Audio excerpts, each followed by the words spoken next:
نحمده ونصلي ونسلم على رسوله الكريم وخاتم النبيين وعلى آله وأزواجه وأصحابه وأتباعه أجمعين.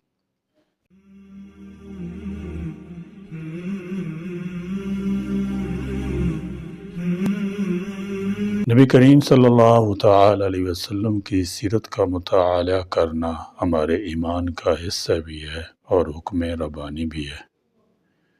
قرآن مجید نبی کریم صلی اللہ تعالی علیہ وسلم کی حیات طیبہ کو ہمارے لیے ایک کامل نمونہ قرار دیتا ہے۔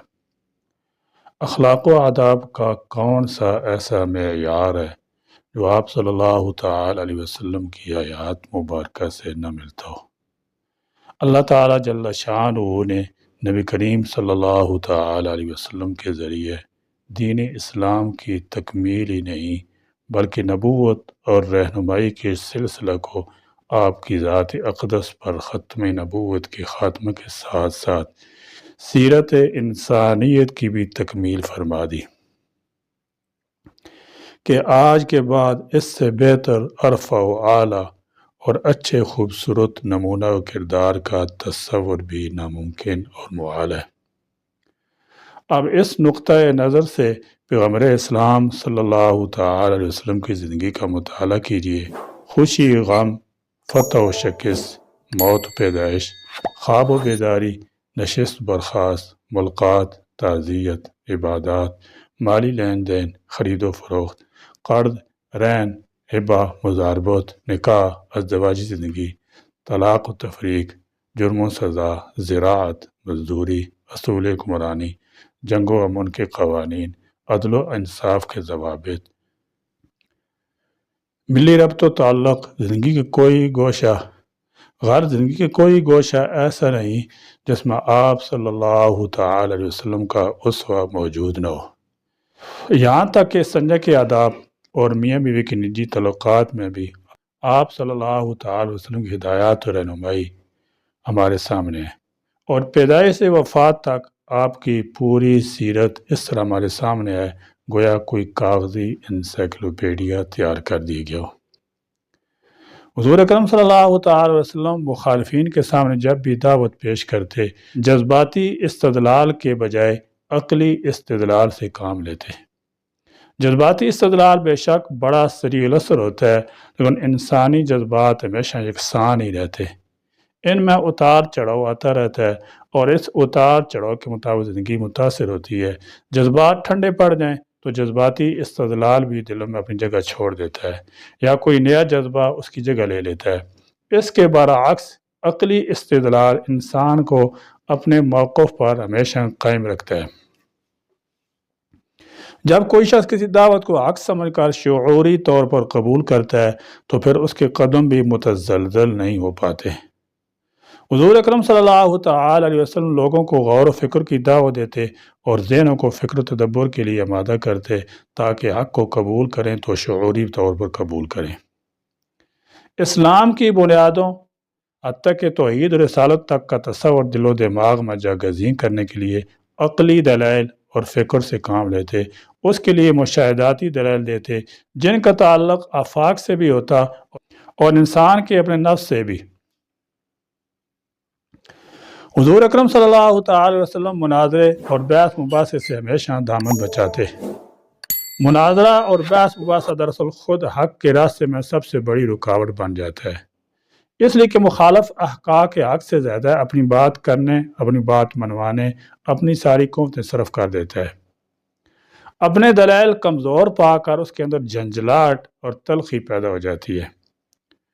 وہ مقابل کی بات سنجیدگی اور متانت سے توجہ دینے کی بجائے اس کی ہر حالت میں کاٹ کرنے کی فکر میں رہتا ہے۔ اس طرح فریقین ذہنی کشتی میں لگ جاتے ہیں اور ایک دوسرے کو بچھاڑنا ہی ان کا اولین آخری مقصد بن جاتا ہے۔ حضور صلی اللہ تعالی وسلم قرآن کے ارشاد تجادل باللتی ہی احسن پر عمل پیرا تھے۔ بڑے دھیمے انداز میں مخاطب میں جھنجھلاہٹ کی کیفیت پیدا کیے بغیر اپنی دعوت اس طرح پیش کرتے کہ ذہن اور قلب دونوں اسے سننے پر آمادہ ہو جاتے۔ عقلی استدلال کے ساتھ اس کے قلب کے تاروں پر بھی ضرب لگاتے۔ انسان کی زندگی میں تبدیلی قلب کی تبدیلی سے آتی ہے۔ اس تبدیلی میں حضور اکرم صلی اللہ تعالی علیہ وسلم کا اسوہ حسنہ اہم ترین کردار ادا کرتا ہے۔ دعوت دینے والے کے قول و عمل میں ہم آہنگی دعوت کی قبولیت کی بہت ضروری ہوتی ہے۔ جس دعوت کے پیچھے عملی نمونہ نہ ہو وہ اپنے مخاطبین کو کبھی متاثر نہیں کرتی۔ کردار کا عملی نمونہ ہی دل کی دنیا میں انقلاب برپا کرتا ہے۔ رسول اللہ صلی اللہ تعالی علیہ وسلم کی حیات مبارکہ اس دعوت کے سانچے میں ڈلی ہوئی تھی جس کی طرف آپ صلی اللہ تعالی علیہ وسلم دنیا کو بلا بلا رہے تھے۔ رسول اللہ صلی اللہ تعالی علیہ وسلم کی حیات مبارکہ اس دعوت کے سانچے میں ڈلی ہوئی تھی جس کی طرف آپ صلی اللہ تعالی علیہ وسلم دنیا کو بلا رہے تھے۔ آپ صلی اللہ تعالی علیہ وسلم عملی زندگی ہر آنکھیں رکھنے والے کو پکار پکار کر کہہ رہی تھی کہ داعی حق صلی اللہ تعالی علیہ وسلم صرف کسی سخن سازی سے کام نہیں لے رہے بلکہ اس دعوت پر اتنا یقین رکھتے ہیں کہ جو احکام لوگوں کو دیتے ہیں پہلے خود اس پر عمل پیرا ہوتے ہیں۔ قول و عمل کی اتنی مکمل اور حسین ہم آہنگی دنیا میں کسی اور ہستی میں نظر نہیں آتی۔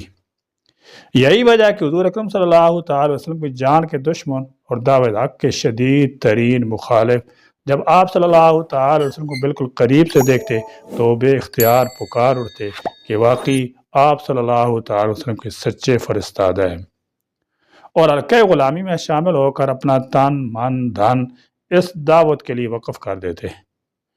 حضور اکرم صلی اللہ تعالی علیہ وسلم کی داعیانہ زندگی کا ایک رخ یہ ہے کہ حالات چاہے کتنے روح فرسا اور مایوس کن ہوتے، مخالف ہوا کتنی تند و تیز ہوتی، آپ کا حوصلہ کبھی شکست نہ کھاتا۔ آپ صلی اللہ تعالی وسلم کو اپنی دعوت کی کامیابی کا یقین کامل ہوتا۔ عین اس وقت جب مکہ کے لوگوں سے مایوس ہو کر مدینے جا رہے سراقہ آپ صلی اللہ تعالی علیہ وسلم کی تعاقب کرتے ہوئے پہنچ جاتا ہے، لیکن گھوڑا پے در پے ٹھوکر کھاتا ہے یہاں تک کہ اس کے پاؤں ریت میں دھنس جاتے ہیں۔ سراقہ معافی کا خواستگار ہوتا ہے۔ حضور اکرم صلی اللہ تعالی وسلم فرماتے ہیں، سراقہ میں تمہارے ہاتھ میں کسریٰ فارس کی طلائی کنگن دیکھ رہا ہوں۔ اس وقت سراقہ کا جو بھی رد عمل تھا اس نے اپنی زندگی میں دیکھا کہ مسلمانوں نے فارس کی سلطنت کے پرخچے اڑا دیے۔ اس کے صدیوں کے خزانے مال غنیمت میں مدینہ النبی صلی اللہ علیہ وسلم پہنچے، ان میں کسریٰ کے طلائی کنگن بھی تھے اور سراقہ نے وہ کنگن اپنے ہاتھوں میں پہنے۔ ایک مرتبہ فرمایا، ایک زمانہ آئے گا جب صنعاء سے ایک محمل نشین اور تنہا سفر کرے گی اور اللہ کے سوا کسی کا خوف نہ ہوگا۔ حضور اکرم صلی اللہ تعالی علیہ وسلم کا یہ ارشاد بھی پورا ہوا۔ ایسے مایوس کن حالات مستقبل کے پردے چیر کر کامیابی کا عمرانی قدم چومنے ہوئے دیکھنا در حقیقت اسی یقین دانی کا نتیجہ تھا کہ اللہ تعالی جل شانہ نے جس دعوت کو دے کر حضور اکرم صلی اللہ تعالی علیہ وسلم کو مبعوث فرمایا تھا اسے وہ کامیابی سے امکنار بھی کرے گا۔ یہ غیر متزلزل یقین ہمیشہ آپ صلی اللہ تعالی علیہ وسلم کے قلب میں نور کی طرح چمکتا دمکتا اور آپ صلی اللہ تعالی علیہ وسلم کے ساتھیوں کے دلوں میں عزیمت استقامت کی لو روشن کرتا رہا۔ اس یقین کامل کے ساتھ آپ صلی اللہ تعالی وسلم دعوت کی توسیع اشاعت کے منصوبے بناتے، اس دعوت کے نتیجے میں قائم ہونے والی ننھی منھی اسلامی ریاست تحفظ اور دفاع کا سر سامان کرتے، دشمن کے مقابلے میں افواج بھیجتے اور اس کی معاندانہ سرگرمیوں کو کچلنے کی تدبیریں کرتے۔ ایک اور بات جو حضور اکرم صلی اللہ تعالی وسلم کی داعیانہ زندگی میں بڑی اہمیت کا عمل یہ ہے کہ جہاں آپ صلی اللہ تعالی وسلم مخالفین سے اصولوں کی قربانی دے کر کبھی مصالحت نہ کی، وہاں حیات مبارکہ میں ایسے مراحل بھی آئے جب حضور اکرم صلی اللہ تعالی علیہ وسلم بیرونی خطرات کی روک تھام اور انسداد کے لیے بعد مخالف طاقتوں کے ساتھ معاہدے اور اشتراک عمل کرنا پڑا۔ تاہم حضور صلی اللہ تعالی علیہ وسلم نے ہمیشہ اس کا اہتمام رکھا کہ امت مسلمہ کا جداگانہ تشخص قائم رہے، اور جو بھی اجتماعی حیت وجود میں آئے اس میں نہ صرف یہ کہ گم نہ ہو بلکہ ایک حق پرست جماعت ہونے کی حیثیت سے بالادستی اور قیادت مسلمانوں ہی کے ہاتھ میں رہے۔ رسول اللہ صلی اللہ تعالی علیہ وسلم ہر دور اور ہر زمانے میں ہر ملک کے اہل ایمان کے رہنما قائد ہیں۔ حضور اکرم صلی اللہ تعالی علیہ وسلم زندگی کے جہاں دوسرے پہلو مسلمانوں کے لیے واجب الاتباع ہیں، اسی طرح آپ صلی اللہ تعالی علیہ وسلم داعیانہ زندگی بھی ان لوگوں کے لیے عملی نمونہ ہے جو دعوت حق کا پرچم لے کر اٹھیں۔ اس دعوت کے داعی افراد اور جماعت کے لیے ضروری ہے کہ اپنی جدوجہد کے ہر مرحلہ میں قدم قدم پر حضور اکرم صلی اللہ تعالی علیہ وسلم کی اسوہ حسنہ سے رہنمائی طلب کریں۔ اس جماعت کے رہنما اور کارکن اپنی زندگیوں کو حضور اکرم صلی اللہ تعالی علیہ وسلم کے عملی کردار کے سانچے میں ڈالیں اور اپنا طریقہ کار اس طریقہ کار کی روشنی میں وضع کریں جو حضور اکرم صلی اللہ تعالی علیہ وسلم نے اپنایا تھا اور جس پر چل کر ایک ایسا انقلاب برپا کیا جس نے تاریخ اور تہذیب و تمدن کا دائرہ بدل کر رکھ دیا۔ آپ یہ سمجھ چکے ہوں گے کہ دعوت تبلیغ ہدایت کے نزول کے اسباب میں سے ہے۔ اسی ضابطے کو پورا کرنے کے لیے اللہ رب العزت وقتاً فوقتاً پیغمبروں کو مبعوث کرتے رہے۔ پھر آپ نے یہ بھی دیکھا کہ اللہ تعالیٰ کسی قوم کو تب تک مغلوب یا عذاب میں مبتلا نہیں کرتا جب تک اس پر دین حق کی دعوت کی حجت پوری نہیں ہو جاتی۔ ہم سب کا اس پر بھی ایمان ہے کہ نبی کریم صلی اللہ تعالی وسلم خاتم الانبیاء ہے، یعنی ان کے بعد کوئی نبی نہیں ہے۔ دوسرے لفظوں میں قیامت تک پیدا ہونے والے تمام انسانوں کے نبی آپ صلی اللہ تعالی علیہ وسلم ہی ہیں، اور ان کی دنیوی اخری کامیابی آپ صلی اللہ تعالی وسلم لائے ہوئے دین کی اتباع میں ہی مضمر ہے۔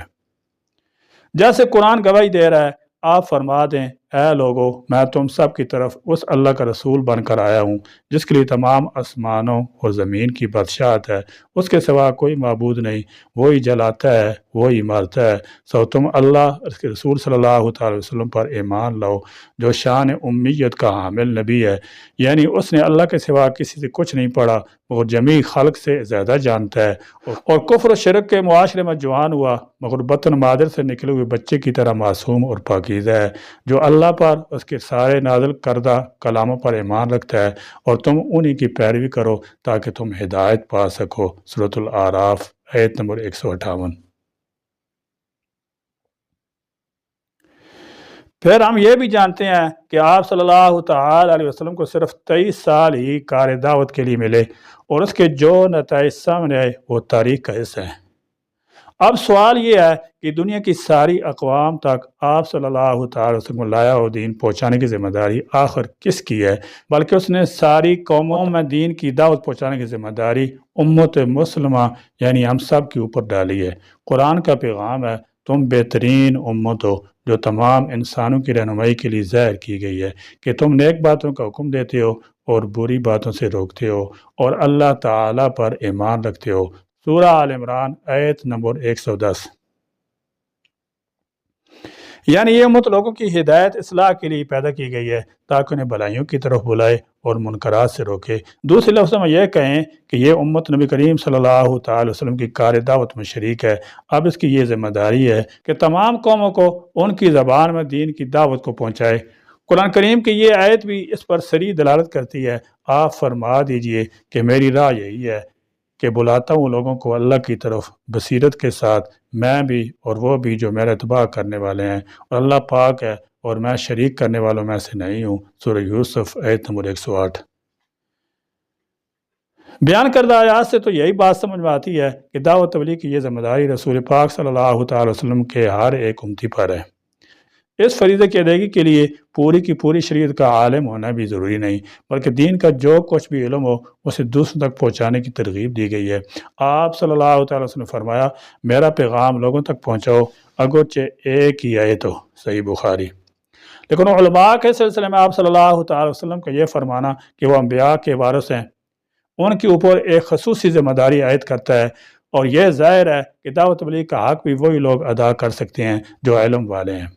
آپ صلی اللہ تعالی وسلم نے فرمایا بے شک علماء انبیاء کے وارث ہیں، اور بے شک انبیاء نے کسی کو دینار اور درہم کا وارث نہیں بنایا بلکہ انہوں نے علم کا وارث بنایا ہے۔ اس لیے جس نے اس علم کو حاصل کر لیا اس نے علم نبوی اور وراثت نبوی سے پورا حصہ لیا۔ جامع ترمذی۔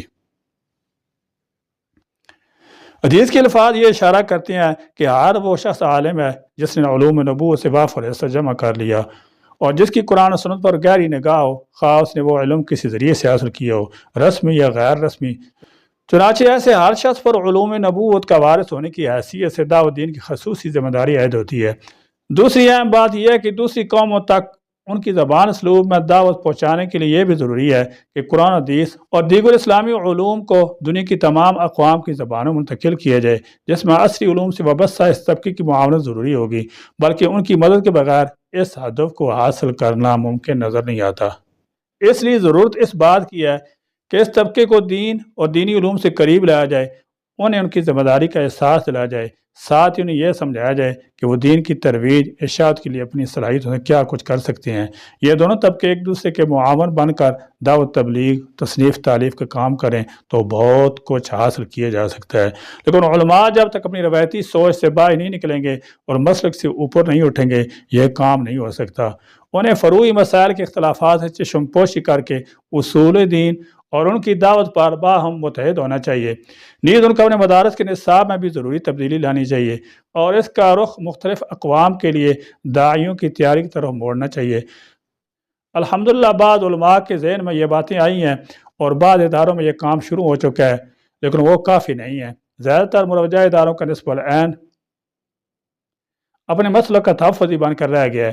یاد رہے کہ جب تک ہم دوسری اقوام تک ان کی زبان و اسلوب میں دعوت پہنچا کر حجت پوری نہیں کر دیں گے، نہ ان کے عمومی ہدایت کے فیصلے ہوں گے، نہ ہی ہمارے لیے اللہ کی مدد نصرت آئے گی، اور نہ ہی ظالموں کے لیے کفر کردار تک پہنچنے کے فیصلے ہوں گے، خواہ ہم کتنی ہی دعائیں کرتے رہیں، کیونکہ یہ ضابطہ خداوندی یا سنت الہی کے خلاف بات ہے۔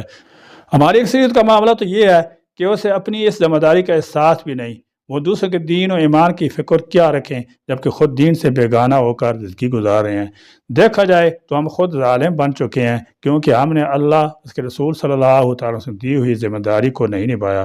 دین و ایمان کا جو سرمایہ ہمارے پاس ہے، ہم نے دنیا کی اقوام تک اسے نہیں پہنچایا، اور ہم انہیں عذر تراشی کا یہ موقع فراہم کر رہے ہیں کہ وہ بروز حساب اللہ تعالیٰ کے سامنے یہ کہیں کہ ہمارے پاس کوئی نذیر ڈرانے والا نہیں آیا، اور جب یہ معاملہ پیش آئے گا تو بالآخر کون پکڑا جائے گا۔ اس لیے ہمیں اس مسئلہ پر ٹھنڈے دل سے غور کرنا چاہیے اور اس سلسلے میں احساس ذمہ داری کے ساتھ اپنے قدم آگے بڑھانا چاہیے۔ ایک تو ہمیں اپنے علم میں روز افزوں اضافہ کرنا چاہیے کہ لا علمی کو کسی نظام میں بھی عذر تسلیم نہیں کیا جاتا۔ دوسرے، ہمیں اللہ سبحانہ و تعالی نے جو کچھ بھی صلاحیتیں دے رکھی ہیں، ان کا استعمال دین کی ترویج و اشاعت اور دعوت تبلیغ کے لیے کیسے ہو سکتا ہے، اس پر غور کرنا چاہیے۔ حضور اکرم صلی اللہ تعالی وسلم جو خبر دی ہے، اس کا واضح مفہوم یہ ہے کہ انشاءاللہ تعالی اسلامی تاریخ کی کوئی صدی ایسے لوگوں سے خالی نہ گزرے گی جو طوفان جاہلیت کے مقابلے میں اٹھیں گے اور اسلام کو اصلی روح اور صورت میں سر نو قائم کرنے کی کوشش رہیں گے، اور اسلام کو اس کی اصلی روح اور صورت میں اثر نو قائم کرنے کی کوشش کرتے رہیں گے۔ ضروری نہیں کہ ایک صدی کا مجدد ایک ہی شخص ہو، ایک صدی متعدد اشخاص اور گروہ یہ خدمت انجام دے سکتے ہیں۔ دعوت حق اہم فریضہ آپ صلی اللہ تعالی علیہ وسلم کی امت کے سپرد کیا گیا ہے۔ امت نے زوال پذیری کے تحت بحیثیت مجموعی عمومی طور پر اس ذمہ داری کو پورا کرنے میں تساہل ہی نہیں برتا، بلکہ ایک کثیر تعداد نے اس کے ساتھ معاندانہ رویہ بھی اختیار کیا ہے۔ اس کے باوجود یہ اللہ تعالیٰ کا بڑا احسان ہے کہ اس امت میں ہر دور اور ہر ملک اور ہر علاقے میں کچھ لوگ ہمیشہ ایسے موجود رہے ہیں جنہوں نے نامساعد حالات میں بھی یہ فریضہ انجام دیا ہے۔ یہ لوگ نبی اور رسول نہیں ہوتے، دین کی طرف دعوت دینے والے مخلص مومنین ہوتے ہیں۔ اللہ سے دعا ہے کہ وہ اس حقیر کو بھی علم کی دولت سے مالا مال فرمائے اور اپنے دین کی دعوت کے لیے اس کی صلاحیتوں کو بھی قبول کر لے، آمین۔ سیرت مصطفیٰ کے مزید واقعات انشاءاللہ تعالی سبق نمبر 46 میں پڑھیں گے۔ اللہ تعالی ہمیں آپ صلی اللہ تعالی وسلم سیرت مطالعہ پڑھنے اور اس پر عمل پیرا ہونے کی توفیق بخشے، آمین۔ وآخر دعوانا الحمدللہ رب العالمین۔